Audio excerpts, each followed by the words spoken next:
All right, let's continue this conversation from Eagle Global Market Trading Platform here, talking about financial technology. And my guest is Gbite Oduneye, CEO, AOA Investment Group, and co-founder, Eagle Global Market. Thank you for joining me on the show. Thank you very much for having me, Frank. Okay, let's start with this question. There's been a lot of talks about around fintech, financial technology, and of course it's gradually gaining penetration, okay, in the Nigerian market. What exactly, let's start from there, is fintech or financial technology? Well, just as as the name suggests, it's technology enhancing or making financial services much easier, much better. I mean, technology is not new in financial services, and there's been technology from the dawn of financial services. But the sort of technology that exists today, or the sort of technology that has come around today, is making it easier to deliver financial services to the general populace. So what fintech really is just using technology to deliver financial services products to the general populace and to a market that was being difficult or expensive to deliver things to. Okay, let us quickly look at these. What's the level of acceptance now? Of course, we know that a lot of innovations are ongoing in that sector. So what is the level of acceptance now? New innovation, emerging technologies every day in the Nigerian market. So if you think about it, globally, we're seeing a 45% increase year on year on investments in financial technology. I think 2017 was 10.3 billion US dollars that was invested, and that's been growing rapidly. That's huge. Yes, huge, massive. And the reason for it is quite clear. I mean, the world and business models are changing with technology. And we have seen, in terms of user experience, that has changed rapidly with the introduction of technology. What technology is supposed to do are some basic things. It's meant to make things more transparent for the retail client. So the client should not have any hidden charges. It's meant to make the user experience better than what the client is currently experiencing or what he's expected to experience. Right? So once you have transparency, you have better user experience and transparency, and then you provide a service that is personalized. The service seems as if it is made for the individual client. And you couple all of that with value, meaning it's not as expensive to deliver this service to the client. Now, those are the sort of things that financial technology is supposed to do. I'll give you a general example. A little while ago, it would have been extremely difficult for me to reach all my clients. I would have to call all my clients, if I wanted to get a message or a new strategy across. All right. But now, I can connect and interact with my clients much faster, much better than I can ever do it before. I can have their general opinion on things in very, very quick time, meaning I can serve them better. If I understand my client better, I can serve my client better. I think the general shift, one of the major shifts, I mean, it's always been about the customer in financial services, but now it's a more personalized service. To the customer. And financial technology enables us to provide this personalized service to a customer at a fraction of the cost that it would have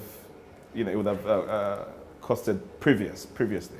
So what it's doing, what financial technology is going to do is going to offer more improved service to the general clientele. It should improve financial inclusion. I know we've been going on about that quite a bit, and we just concluded a market day workshop hosted by the Nigerian Stock Exchange, where a lot of the conversations there was to do with financial inclusion. How do we get the larger populace to be involved in financial markets?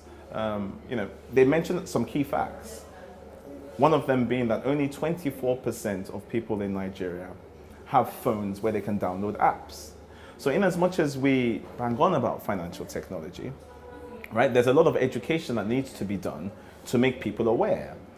But there's no fear in that, because I'm sure if you see a 2-year-old or a 5-year-old with a laptop or an iPad, it's completely mesmerizing what they're able to do.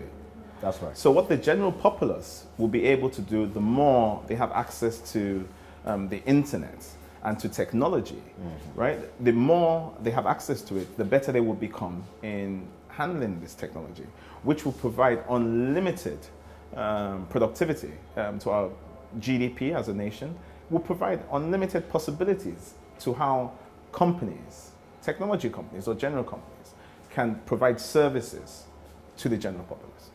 I'm going to talk about, later on, we're going to talk about challenges and facing the sector at the moment, and of course some players like you, what you're doing to solve that challenge. But there's been a lot of talks about also the disruption that these will create in the financial sector, especially in the Nigerian market. Yeah. Could you perhaps, maybe you need to explain that to us, what kind of disruption, Well, how significantly these disruptions will be on the financial market? I think disruption is, I mean, it's a fair word to use. It's a word that I suppose is more relevant in Western markets, more developed markets. And the reason for that is that there are a number of people that are already accessing financial markets, be it insurance, banking, access to capital already. And what technology is doing is changing the way people in the West use financial services. In Africa, the amount of people that are involved in the financial markets or financial services is not as much. So right. Disruption is it's one of those words that I'm not particularly sure if it pertains to us here, because we're at the early stages. Disruption was what Guaranty Trust Bank did a very long time ago when they introduced some sorts of technology to gain traction in the market. But where we are now, in the general market, what financial technology will do would be to put the retail client first. So if you're a bank, for example, you will be disrupted if you don't take very good care of your clients. If you don't understand your clients in detail, understand their wants, their needs, you don't provide them with a transparent service, a personalized service, someone who can do that will come and disrupt your business. So really, disruption will come about when the existing players don't take advantage of the technology that a number of fintech companies will be using. I believe that it will completely change the game, completely. Because we're looking at another 20 to 30% of the general populace coming into the stock market, coming into insurance, being access to capital. Now, all these things are unprecedented. That, of course, will have an effect on GDP. It would definitely have an effect on us as a country. And realistically, as Mary Udok mentioned, the Acting General of the Security Exchange Commission, the financial services becomes much better. Policies surrounding financial services become much more sophisticated with the deeper the markets get. Meaning the more people that do participate in the markets would make regulating the market much easier, much better to understand. Now, financial technology is not going to come without its difficulties. The major things that are holding back, of course, would be things like internet access, power. But the most important thing would be changing consumer behavior, because that's the difficulty. Because why I asked that question earlier is the thought is that a lot of people are going to lose their jobs, new innovation in the market, banks are going to downsize and all of that. So that's the reason why I... Well, not necessarily. I mean, that has been a general fear. The reality is, if there's something that technology can do much better, much cheaper, and much better, much cheaper, then there's no point in no business. A business is set up to create a profit, so there's no point in giving it out to someone if technology can do it cheaper. But there's this general feeling that as technology does come and it does take a number of jobs that can now be automated, what technology would do is that it would increase the GDP and it would increase what is going on in the economy. So the same way it takes away jobs in some places, it provides opportunities and jobs in another. That's right. 5 years ago, there were no jobs in Nigeria in things like coding, in engineering and websites, a number of social media development. But that has brought in a complete, a brand new economy. So technology should not be feared. It would just make us much more productive, and especially in a continent where it's been difficult and expensive in the past to reach the general populace. I think it's not something that we should fear. I think it's something that we should embrace because it will make us definitely more innovative and more productive. You talked earlier about the acting DG of SEC, Yes. talking about regulations and all of that. Are there regulations in place, to provide a very robust platform for players like you to thrive in the market? I would be fair and say this: people like the Security Exchange Commission and the Nigerian Stock Exchange are doing a number of things. Globally, a number of all our large institutions and regulators are behind technology, because obviously technology moves much faster than they get into terms with it. But they've been fantastic with regards to what they're doing to develop the sector. I mean, the stock exchange, for example, has something called the Innovation Hub. Now, in the Innovation Hub, they're inviting fintech companies with fantastic ideas to come in and come under that umbrella. The Security Exchange Commission, for example, I mean, I'm on the committee for financial technology for SEC, which they're creating a sandbox to enable people with fantastic ideas to come under that sandbox. So they too would understand the business, understand the business, and to ensure that the business works, to enable them, regulate the sectors much better. For ourselves, we have been in talks with the regulator for a while, and we're very, very happy with the work which they're doing to ensure they're on top of things. Okay, let's quickly take a moment to come back. We'll be taking a look at how do you think we can create opportunities, from different innovations in this market. Of course, you said earlier that they were just emerging, of course, evolving. Yes. Let me use that one. So I think that's the next question. That's what we'll be looking at now. Of course, I'm still reaching you from the Eagle Global Market Trading floor here. We'll take a moment now. We'll be back. Join us again.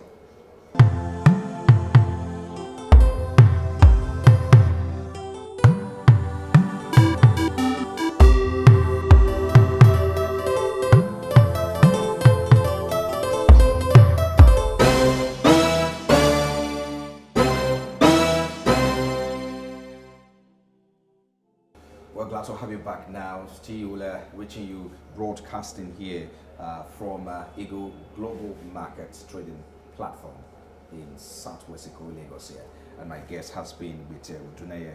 He's the CEO of an investment group and co-founder, Eagle Global Markets. Thank you for your time. Cheers, Frank. Let's quickly take a look at opportunities that we have in the financial market. How do you think we can create opportunities in this market using, of course, you have a bit of experience. Already we've seen amazing things happen. Okay. I mean, we've seen companies come up providing loans. So we've seen companies using technology to provide loans to the general populace, a section that was not served. So access to loans is much easier. Technology is making us assess risk, much easier. There are platforms, there are algorithms that you can study clientele behavior. So we've got new payment platforms. We hear every day of some new companies raising $10, $13 million, doing some very exciting things. We've got banks serving their clients much better as a result of a number of these technologies. I mean, I'll give you an example, and I'll use Eagle Global Markets as an example. So many years ago, and for a while, the Nigerian market has been served by European brokers, very good European brokers. They provided the Nigerian clients the ability to trade global markets. But they've done this on an MT4 platform, which is a US dollar platform. Meaning that if you wanted to trade in real time any financial instrument in the world, you would have to convert your Naira into US dollars, put it onto the platform and trade. We do have that platform because it would be irresponsible for us not to, considering the general populace in Nigeria have that platform. That's right. Now we introduced something called the Cloud Trade platform. Our real innovation. The Cloud Trade platform is a Naira-based platform. It differs from MT4 in that it's a web browser platform. You don't have to download the entire thing. You can go onto online and browse and use the platform. But you can also download our apps on either iOS or Android and trade from your mobile phone. Now, our innovation was that we introduced a Naira platform. What has happened since we've introduced the platform? Since introduction, we have close to 10,000 active clients who are currently trading.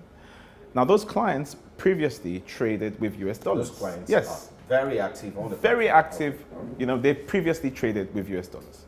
In our first year when we did launch, most of our clients traded with our MT4 platform because that's what they're familiar with.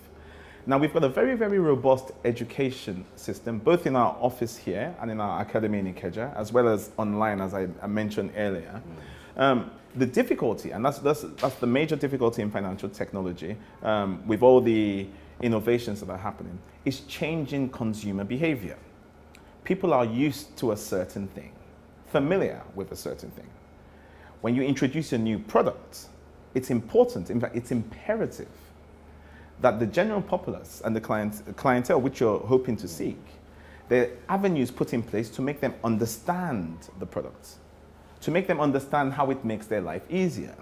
Initially, when we launched the cloud trade platform, the Naira platform, no matter how many times we told the clients that, you know, this is a much more robust platform, you don't have to change money over, you can trade in real time and you can trade on your mobile phone, it was still difficult. Then we emphasized on going on an education, using our education to ensure we get to the client. On and the things, platform? Yeah, well, not on the platform, offline. Because as I keep saying with Africa, it's important that everyone bears in mind that Africa is online and offline. You cannot be a financial technology company and hope to do all your business online because, not as I mentioned to you, only 24% of the populace have access to phones that you can download apps. So you've got to do a bit of online and offline, meaning you've got to be intentional in expressing to your clientele exactly the proposition of your offer. You can't just advertise and think that they would come. You've got to go out there and explain to them in detail why you think your service and your platform is better than whatever platform or service they're currently using. You've got to make them understand, as I mentioned earlier, it has to be transparent, right? It has to be personalized. Now, how do you personalize a platform? Well, you do that by having sensational sales managers and a brilliant education team that goes in to find out the general needs and levels of every client which we have to ensure that we can provide an education system that is perfect for that clientele. In addition to that, you have to continuously hold their hand and keep them well informed of how things happen in global markets. Because what you're doing here is you're introducing a brand new product that has never been done before. You know, it's like giving a child a new tool without explaining how it should be used. And the beautiful thing about technology is the more they use the product, the easier it gets. In very, very short time, and this is one of the things that FinTech has done. In the past, this would have been a very expensive training exercise. It would have taken a lot of time for it to be done. But right now, at any point in time, 1 a.m., 2 a.m., 4 a.m., whenever it's suitable for you, you can go onto a website, download a podcast or a recording, a pre-recording, and watch exactly what you need to watch. You can come in if you can come in. We've made it very flexible. And also, in addition to that, what that does is it increases the interest in the product, which in terms increases the size of the market. So we start off with the most important thing, with everything. The most important thing is not even the technology. The most important thing is the client. Okay, It's the client. It's the client. You have to understand who you're serving before you go out and serve. And these are that in particular is one of the most exciting things that financial technology has enabled us to do. Now, in the past, as I'm sure you can imagine, it would be expensive in the past to go and find out what it is the client wants, right? And then before you make it, I mean, Ford, the gentleman that gave us Ford Motors, had this fantastic expression. He said, back then, if you asked the general populace, what would they want? They would say they want faster horses. No one would have said they wanted a car. They would have said faster horses. Now, that was a time when it was very, very difficult to engage with the general populace. Now, it is easy. At no point in time in human history can I go onto this thing called the internet and send a message or pass my view on something called Twitter, and the entire world could have access to that. So which means it's been easier and cheaper to communicate with your clientele. So if it's cheaper and easier to communicate with your clientele, it makes perfect sense to engage with the clientele before you develop a product. Because the product is not going to be used by yourself. It's going to be used by the clientele. Well, let me quickly come in here. Yes. With your experience of the Eagle global market, if you compare some of the startup technologies that we have in Nigeria at the moment, and some of the fintech founders, startups that we have in Nigeria, if you compare it to other clients, so how do you rate it? Other clients, other places, technologies, other places, yes, like US, Canada, and Europe, and all of that. Yes. And so, how would you assess the level of growth, development? Well, first and foremost, I'm not mincing my words here. I would say everyone that has done well in financial technology in Africa is a hero. Is a hero without a doubt. I'll give you some basic differences. Now, nobody in the West has to deal with the issues of power. Nobody in the West has to deal with the most important issue when you want to develop a product and technology, which is cost and price, size of markets. In Nigeria, we have so many issues and so many things to deal with. So, I mean, it is enormous. So even to be operational here is amazing. To be profitable is completely something else. So I believe all the gentlemen operating in the financial technology space and in the startup space are doing amazing things. I mean, the government is doing what they can do to support the space and provide infrastructure, but they're doing amazing things. Because you have to remember, 10 years ago, this was non-existent. That's right. You know, we have had some very intelligent minds come across in an area where at a time nobody really believed. I mean, I would give you an example. This is a true example of financial technology. So when we speak to all the money bags, the people that can afford, the wealthy in Nigeria, you've got to remember that most of these gentlemen built their wealth over a considerable time. They have worked for 15, 20 years, they have gone to universities and they've done all these things and they've worked hard. Now, a 23-year-old will show up in a pair of jeans and a t-shirt. And the 23-year-old is going to show up with a pair of jeans and a t-shirt and he's going to tell you that he's got this application or he's got this technology company that he believes can change the world. And he needs $5 million for it. Now the African gentleman is looking at him. I mean, he's not saying anything, but at the back of his head, he's thinking, you need $5 million to go and do what? You know? So there's not a general, the understanding is getting better. Much better. Without a doubt, it's getting better. But that is where we need those that can afford to finance innovative ideas, Africans that can afford to finance innovative ideas, to be a bit more open-minded and to lay stake. But the entrepreneurs and the people that are operating within the climate are doing sensational things under the circumstances which we have. And we have seen it grow enormously. And we've seen a number of foreign investors invest in a number of these companies, some raising 13 million, 8 million, 10 million. You know, some have been around for 8 years, some have been around for 3, 4 years. So they're doing really well and it's growing. It's getting bigger and bigger, every day it's getting bigger. The more interest, the bigger it's getting. Okay, you are a player in this market. Yes. In this sector, let me put it that way. So apart from, you mentioned about infrastructure, some of the problems facing the sector or those players in the market. Yes. Apart from the power issue and all of that, is there any core challenge that, looking at your experience, that the fintech, all right, or the sector faces at the moment? Honestly, Frank, it's infrastructure. So if you think about it, with sufficient power, would increase access to the internet. Sufficient power would increase how I reach the general populace, right? Now with power, just with power, the general populace can build on that. I mean, the little things. How do I charge my mobile phone if I have a mobile phone? You know, how do I access all this information, all this education that these financial technology companies are giving us to make me understand the sector? How do I access it? So it would be like operating in a silo where I'm here developing all this technology for myself and the few people that have power. Whereas we have the major parts of the populace that don't have access to power. That's one. Funding is a big one. It's a huge one. Most of the most successful financial technology companies in Africa have been funded by European and American companies.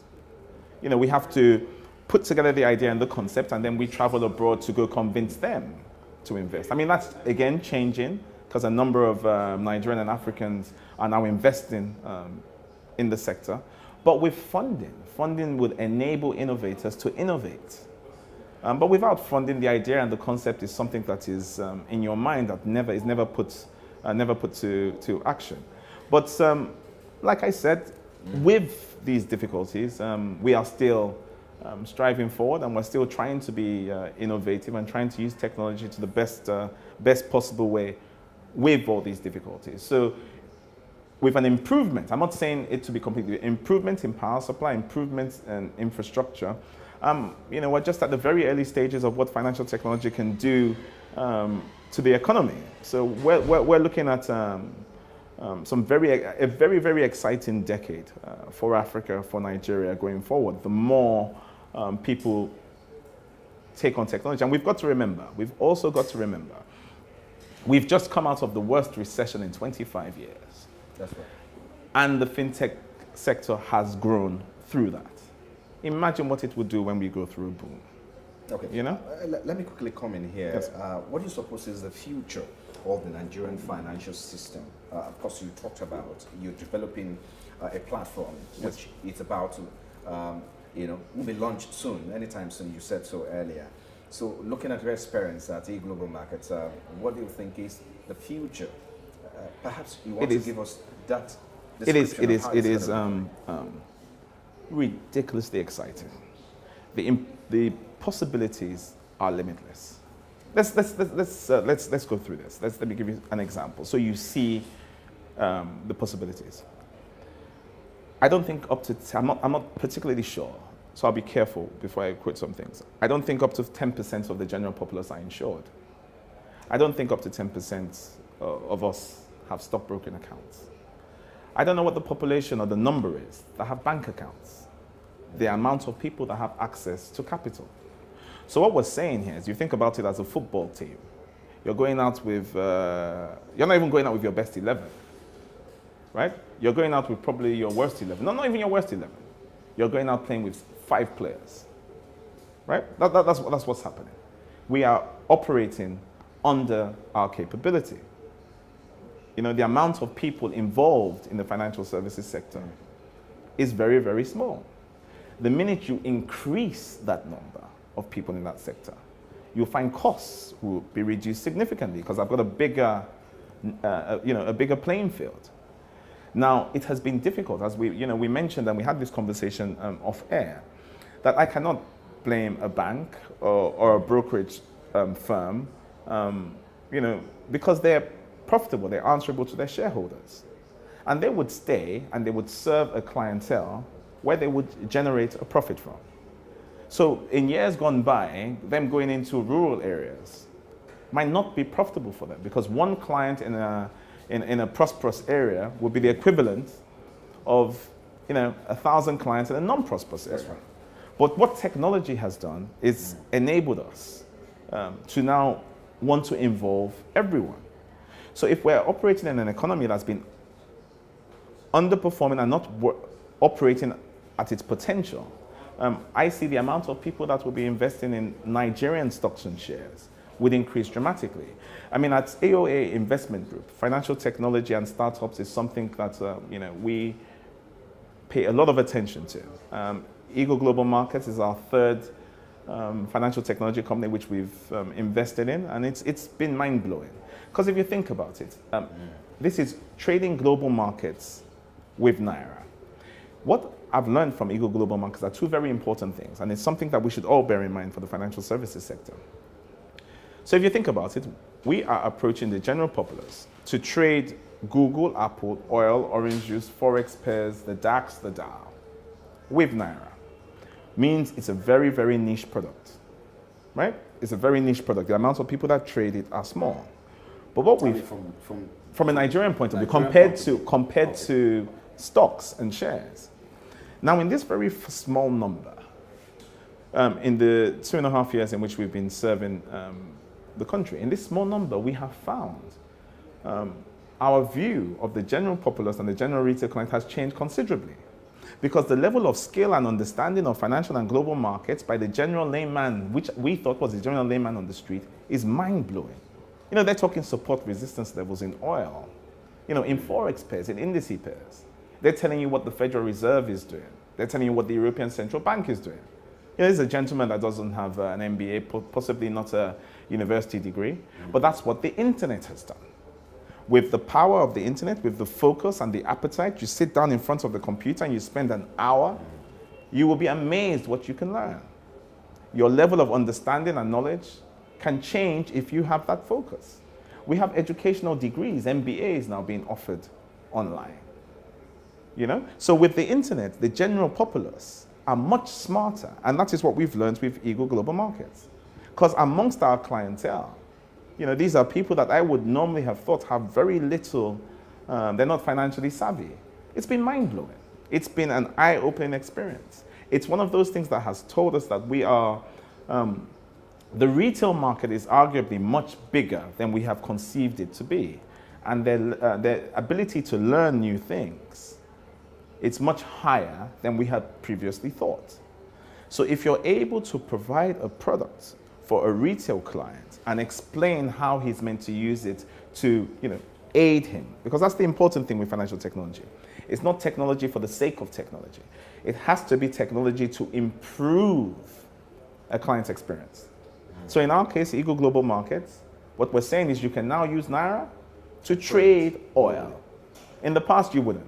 You've seen movements in oil, movements in the DAX. I mean, since President Trump has come in, we've seen a rally, we've seen a drop. Now, in the past, it's just something we discussed, so you had to trade in US dollars. Okay, but just before we round up, of course, I know that the Nigerian market is quite huge, looking at the numbers Yes. we have at hand. And of course, coming out of recession, we've seen the macroeconomic indicators, you know, a bit stable. Yes. And of course, we're seeing some of these indicators now. Okay, you're parting short. What do you, going forward now, what do you think we should begin to look at the moment? Are we talking about the financial technology or Nigeria as an economy in general? Nigerian economy, looking at it from the Yes, I am. As I mentioned earlier, and you know, I am extremely optimistic for Africa and for Nigeria. Nigeria being, like I've said, we've not arguably had the best policies. Yes, the government inherited a lot; they could have done better. But the reality is, we're an oil economy, and the price of oil fell considerably. We have just come out of the worst recession in 25 years. So, I mean, some would say we could still, you know, it could get worse. Some would say it could get worse. But looking at it, I mean, we've seen oil rally all the way up to 80, meaning the amount of money that the government has at their disposal is much higher. A number of things that the central bank has done has improved the economy. So if we're able to get across the 2019 elections, which, you know, that always has, you know, fear on what would happen, we're able to get through that, I think the possibilities for growth in the economy is enormous. For financial technology, you have to understand that financial technology aims to provide services to people at a cheaper rate. You know, services to people, to innovate, to provide services to people much cheaper, much more transparent. So I'm expecting there to be a much bigger boom of entrance from financial technology going forward. I think we're just at the very, very early stages. I think we're going to learn in the very, very near future how innovative the Nigerian mind is if they're given the opportunity to shine. And from what I've seen so far, the future looks extremely, extremely bright, extremely good for us, and extremely good for the financial technology sector. Let's leave it there. Okay. Thank you for your time. Thank you so much for your time. The pleasure is all mine. For your time. Well, I've been speaking with Gbite Oduneye. He's CEO of AOA Investment Group and co-founder Eagle Global Markets.